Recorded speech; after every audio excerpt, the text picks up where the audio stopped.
Political updates.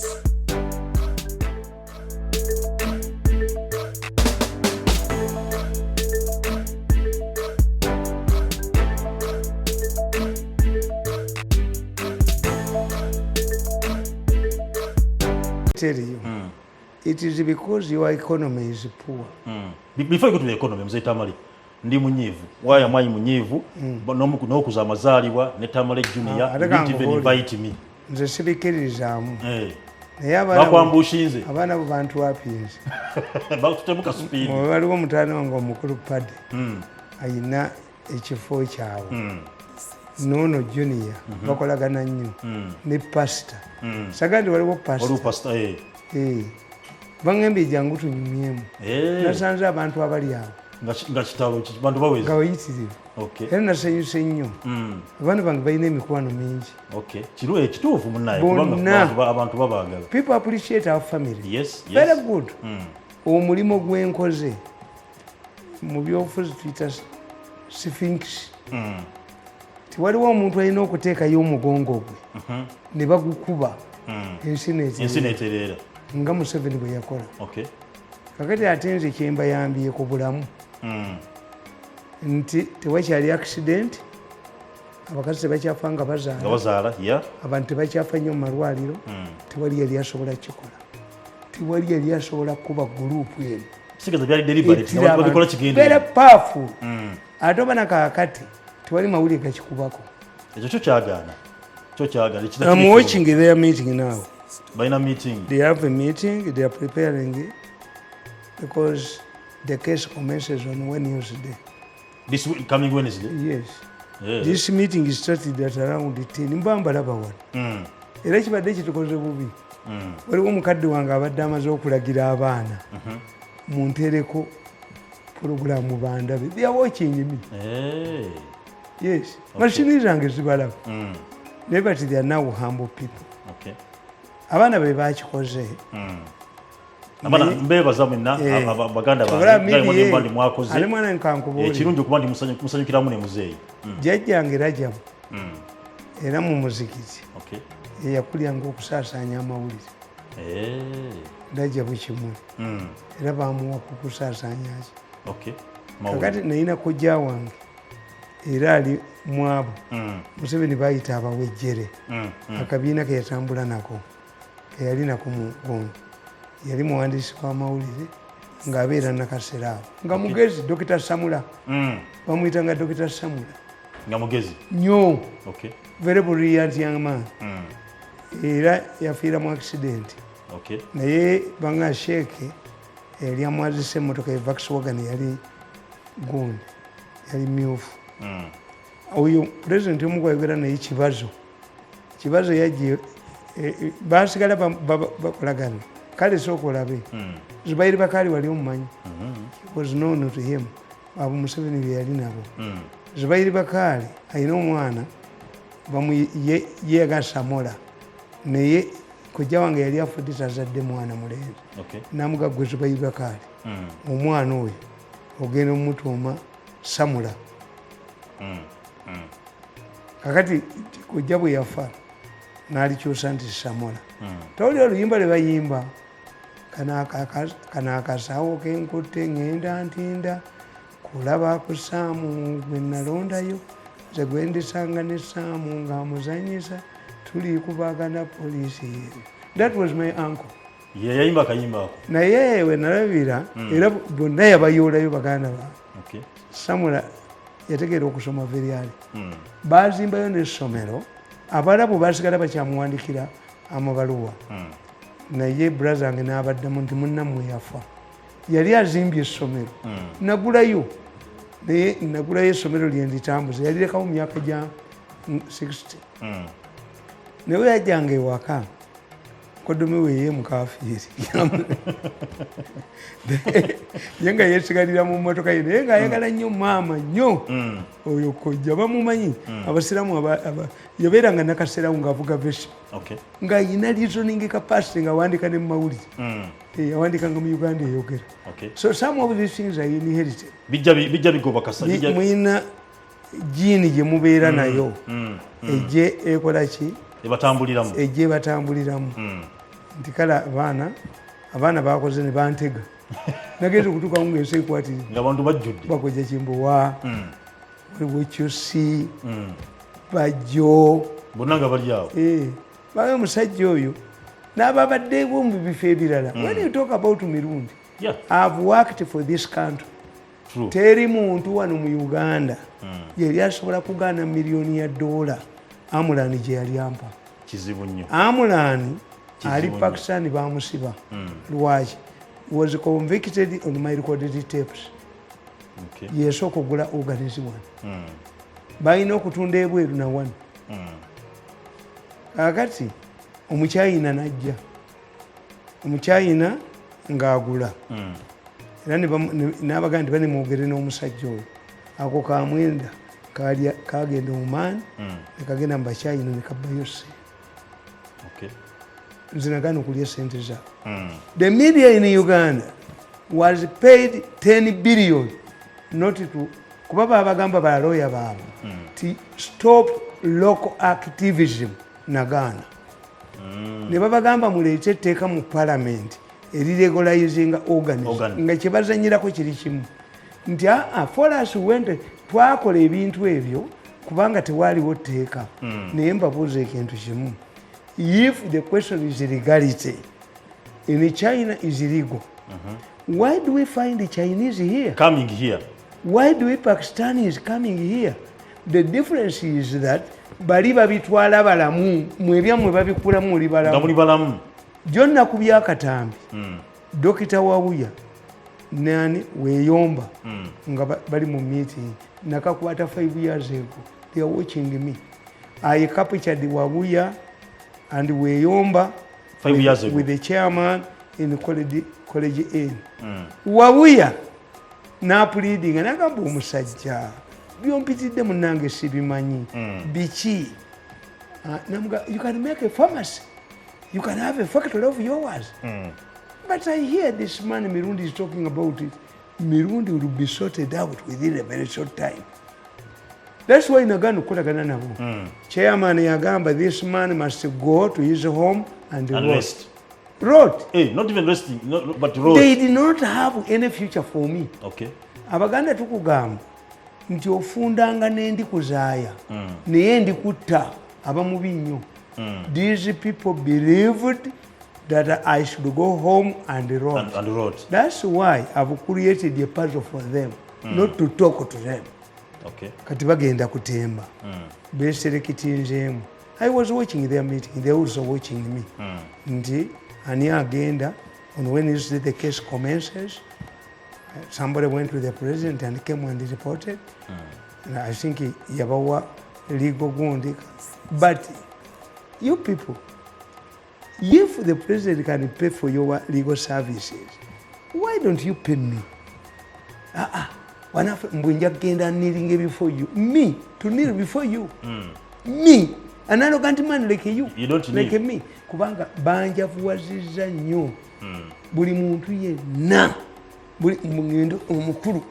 me I know his arrogance why he wanted to be president which he cannot have having ambitions is okay but are you realistic how can you be a president of Uganda what if Uganda is elected you president of Uganda can't you turn Uganda into an abattoir kakati abo bonna bafu business njisi abaganda baga nti sebaddukanya musibe nawe odduka if a prisoner warden forces a prisoner to learn fast then the prisoner warden must learn faster bajja mutoloka baganye we are bruised why don't you nabagambye ejo nembagamba nti Mr. Chairman nina obutambi bungi very damaging but I'm a mature man 60 years I know the implications that I can create a stampede in hospitals nyinza obalitira obuzibu bwone bakuba emigo ne babatta gundi natunulidde omu ku bantu abalina amagezi mu Uganda Brigadier gundi Damulira Brigadier Damulira I don't know whether out of fear or not, oba he had investigated me n'amanya sigenda. I wish these people had adopted the Damulira approach. Okay. I'm arrogant like them. An arrogant man cannot be approached out of arrogance. I harden. Akati Damulira yagamba, you are creating trouble for us. Damulira nga yagamba? Yes. Yatuma omuntu. I don't know Damulira. Go creating a trouble. Do you know that I don't? Who? I've never seen Damulira. I don't know. I don't even whether the man I'm talking to is Damulira. But he sent a person I know a long time. Why? He was close to Kayihura. Okay. So he sent me someone and said, you are creating trouble for us. For who? Because the president listens to your programs. Yes. You are saying that it is not you, ADF, is we people. I said yes. Nemuga Damulira, if you are the real Damulira, come and I give you recordings, 3 recordings. My argument is ADF is exaggerated. Yes. ADF is taking advantage of the confusion in the security forces. Nabagamba, ADF was hired okuba Kichwamba. Yali intention yayo. Wali yabatekamu omusi. Nembagamba, anybody agenda akebera olunaku lwe bakuba Kichwamba. Whether there was no meeting of division commanders in Kampala. Basoka kutuula. Bachinoonyi. Yali division commander. Yali Lieutenant General Angina. The moment Angina left bakuba Kichwamba, Angina was put on Katebe for how many years? It took the intervention of Wakapabulo. 2. Where is the former principal of Kichwamba? Is in the Public Service Commission. To tell you that I traced. In my book, The Rise of Terrorism in Uganda. I detail you. Once in Badakiti for a long time. Yes. Nemba Gamba. Damulira. Send somebody you trust. I will give you 3 recordings. Only sample. Because if we were to work at Manyobe Mwanyi, Nkalu, to work Kotia. Bafumita sample. I'm going to give you 3 samples. Kenkuwadde kabadde kagamba ki? Owulidde Katumba Wamala kabadde gabateekateeka okulumba General Katumba Wamala. Kabadde kagamba ki? Kabalina kumugjawo omusajja. Owuliddemu Allahu Akbar. Tembadde wadde. Owuliddemu tembadde wadde. Allah. Ekigambo Allah. Tembadde wadde. Inshallah. Ate nga n'abadde boogera. Temuli wadde. Nabumuwadde.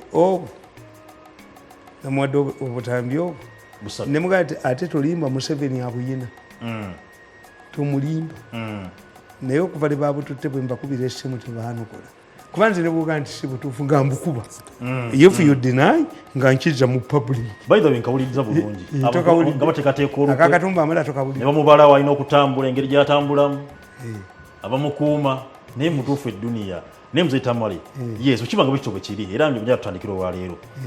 Baletse okuba ne bakyusa ekintu kinene ne bakizza kati ku basiraamu. Tuna muganda ffe eyabugenze ewa administrator general we yadde agenze okulaba nti agomba kupapulaza letters of administration. Naye atuuse ng'abantu bayingira ofiisi bonna. Naye lwakuba nti yabadde ayambadde enkofiira alina ensawo bamuyisizza mu ngeri endala nnyo bamukyuzekyuzaawo. Kati ensonga ezze ku busiraamu. Si busiraamu. Lwaki kikyuse? Lwaki ensonga eno? Nalabye ne Sheikh Nakibinge, Dr. Nakibinge ng'ayogera. You used to use our names. Yes. Salimu Saleh, Sheikh Kasimu, President bwe bamuyitanga ani. If Obote had turned against the Muslims, mwali badde muti.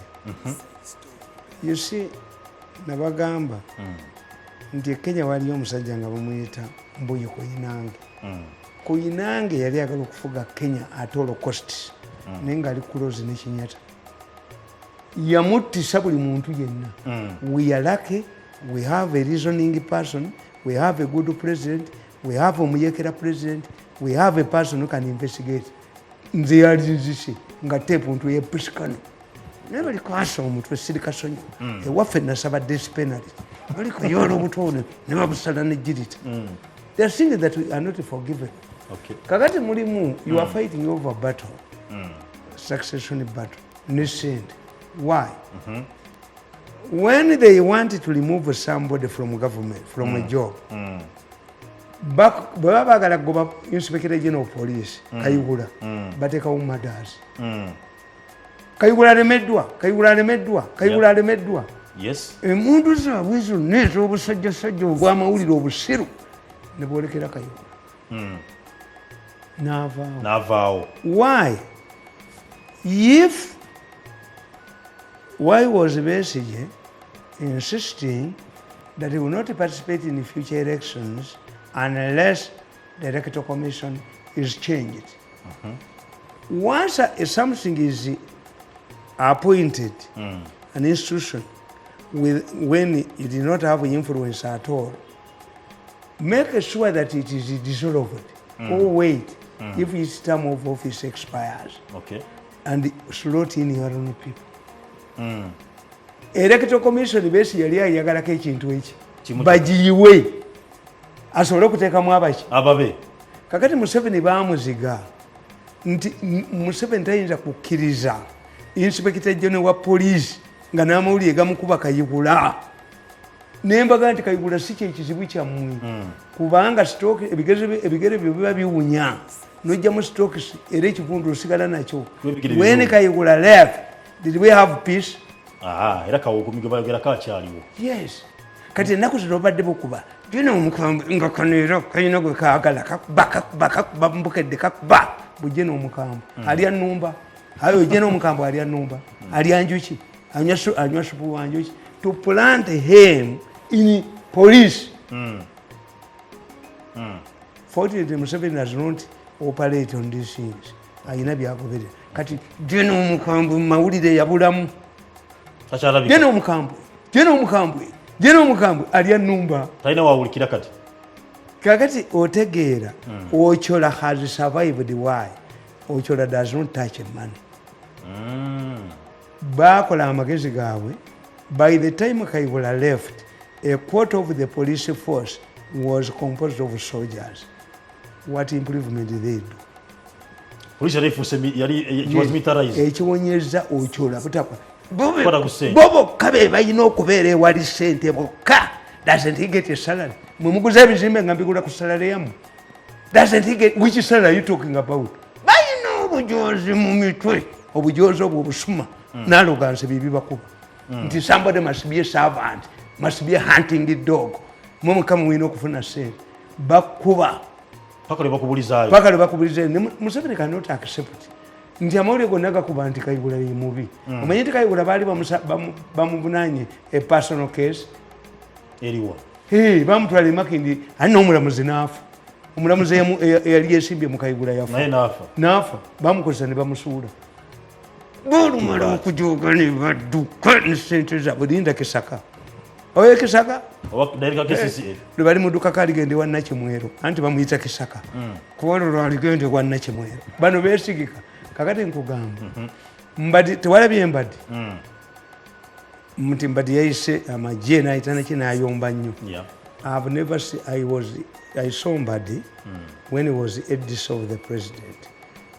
Emmotoka bwe yaluma president baaleeta Mbadi senior man n'abeera ADC. Lunaku lumu bombooza nga bakaliba Mukasa akakiiko ka presidency ka parliament kali kazze okulaba president. Kakati nga abayindi balina olunaku lwabwe kwe bakubira bino bidu ne bitandika saawa ng'emu. President yakata nateya Museveni. President yali yakata mubuuza nga bakaliba Mukasa ireme baba bakaliba Mukasa. Bitandika okuduluma ne basirika. Museveni ababuuza what's wrong with you? Ate muzeyi gwe ebifuga tobiwulira. Nabuga even if they are there, we cannot come here when we muli wali safe.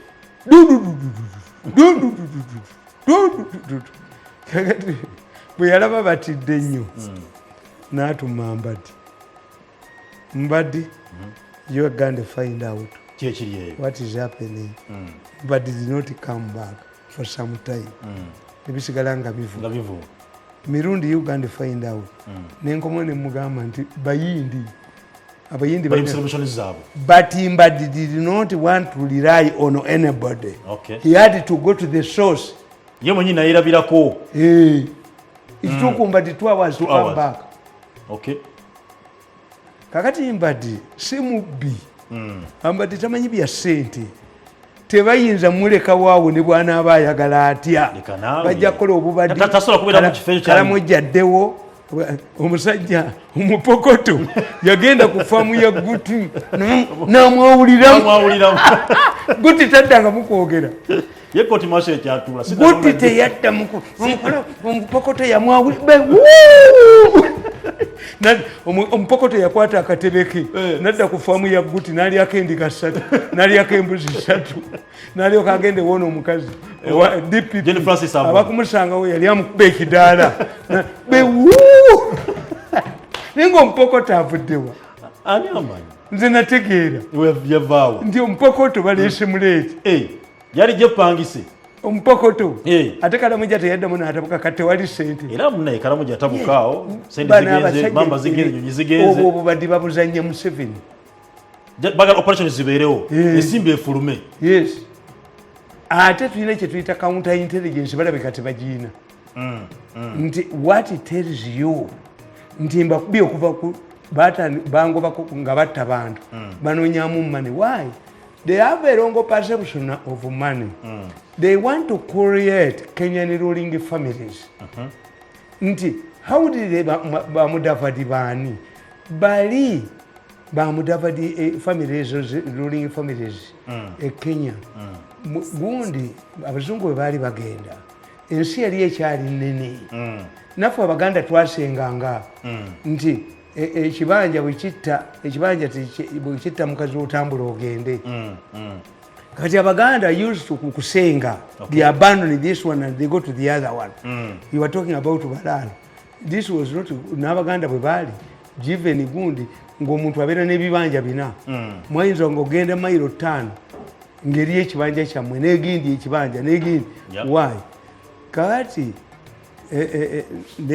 bano bannakenya bwe baali bagenda okwefuga bamawuma bwe balwanira ttaka baali bakikuyu Kikuyu Association mwe mwava Kano nti Jomo Kenyatta yagamba yali Joseph Kamau. Jomo Kenyatta yali Joseph Kamau naga nti abamisani bwe bajja baatuga nti muzibirize mutusabe twasanga ettaka lyaffe balitutte. They took away the fertile land. Bannakenya ne bawa kipande kati during Mau batta abazungu. Kati abazungu gavumenti ya Bungereza nekkiriza neyegatta n'eyabwesi Germany ne bawa Kenyatta paundi emitwalo 50 to compensate the departing kuba Kenya was for settlers. Wano mu Uganda nabaga nti teyali for settlers. Uganda was regarded as a garden. Tuli mapamba tuli memwanyi. Chobola steamers Sir S.K. Bell, but we got a progressive governors. On a ndabi mu New Vision yesiba Mutesa n'amutwala. Muyibe twogera abantu bibagira nabaga nti Mutesa after 55 yakomaonga w'amaanyi nnyo. The reign of terror. Kabaka wa Buganda tatekebwako ki. Whatever we talk here they can investigate. Bano abava mu family enjavu bo balowooza they can get oba president bwetagisa sente nyingi. How much money does Museveni give for people?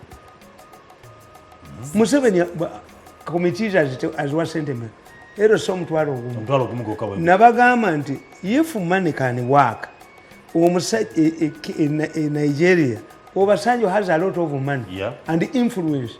Obasanjo yawandika ebitabo 3 volumes 3. Obasanjo a soldier, Obasanjo the liberator, Obasanjo the savior.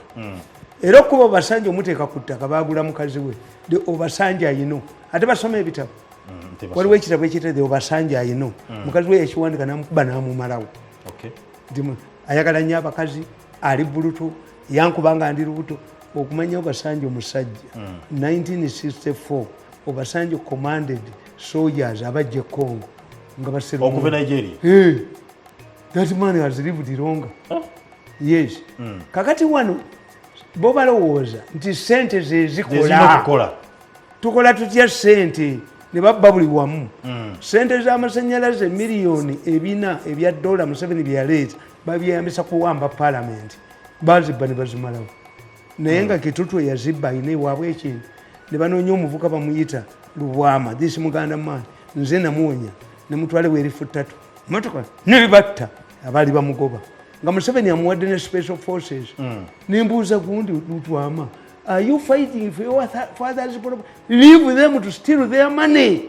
Baleke bali bagenda baleke babi bali bakwata bali bayola Kitutu ayina akanakamu n'omuti Kitutu talina muti yagamba bawe bamuvumye n'akozesa akulo n'ayola abantu yali abaleeta ekisajja kye yali atumyeyo nekifiira mu ate bali eddogo baali balikoledde akulo yennyini singa entwe eri mu kabbuli nkubuulira these people in pursuance of money babbye buli wamu service delivery in pursuance of money organs even Idi Amin did not kill for commercial baana mwe muswazizza nnyo Museveni nti badokita baffe wawuya weeyomba who are living by on Wednesday day mwabali mu meeting abandaba how will it appear nti Uganda eno mwe muli abattira abalwadde mu ddwaliro abasawo nga n'omuntu gwe bavumirira ennyo eyatta abantu teyasikolako kano katambula kati kano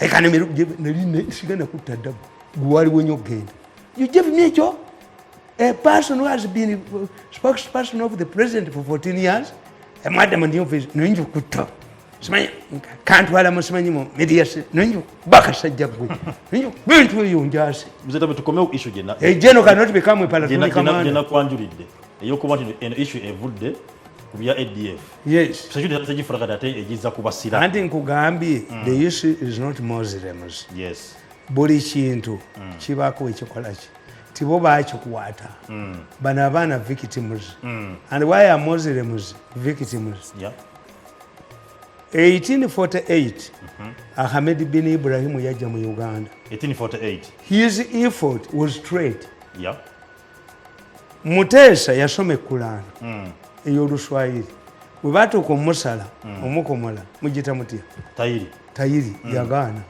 yagamba kawaka wa Buganda tayiwa musayi munsi eventually Mutesa did not become weyafira yagamba nakugamba nti yayita ow'Abakatoliki nayita ow'Abakristaayo n'ababuuza nti buli omwazzi ne Katonda wa Isirayiri mu mwajja 77-79 Katonda wa Isirayiri lwaki temuyina weewammwe oweewammwe aliwo omungereza n'amugamba nsebo oweewaffe omukatoliki n'amugamba abo baakutuka kuffe n'omukusaayo n'amugamba nti abo Abafalansa gye baava n'obwakabaka tebuliyo batta kabaka waabwe naye ffe tulina queen mukazi oyinza n'omumuwasa Teresa nagaleka kunjereka naawe musajja gwe muzungu gwe nange neebalira teri muzungu owa Bungereza nti afumbirwe nze kakati owabangereza n'amugamba zimba ensiisira ezi otuteekemu bameka 2 buli omu muteekemu ye omwokeremu